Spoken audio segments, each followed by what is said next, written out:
1980ல நிழல்கள் படத்துக்கு பாட்டு எழுத வைரமுத்துக்கு இளையராஜா சான்ஸ் கொடுத்தாரு. வைரமுத்து வரியில இளையராஜா இசையில வந்த இது ஒரு பொன்மாலை பொழுது பாட்டு செம்ம ஹிட்டு.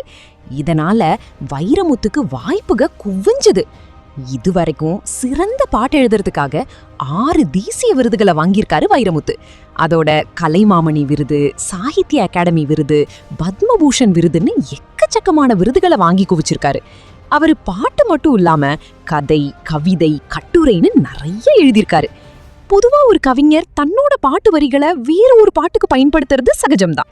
ஆனா வைரமுத்து எம்.எஸ். விஸ்வநாதனுக்காக எழுதின பாட்டை ஏ.ஆர். ரஹ்மான வச்சு ஹிட் ஆக்கியிருக்காரு.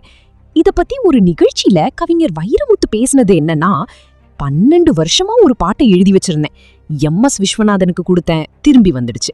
சங்கர் கணேஷுக்கு கொடுத்தேன், திரும்பி வந்துடுச்சு. ஷியாமுக்கு கொடுத்தேன், திரும்பி வந்துடுச்சு. அன்சலேகாவுக்கு கொடுத்தேன், திரும்பி வந்துடுச்சு.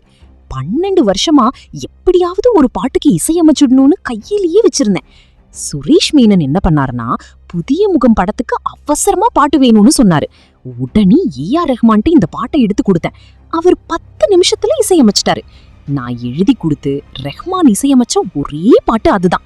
கண்ணுக்கு மையழகு, கவிதைக்கு பொய்யழகு சாங்னு சொன்னாரு.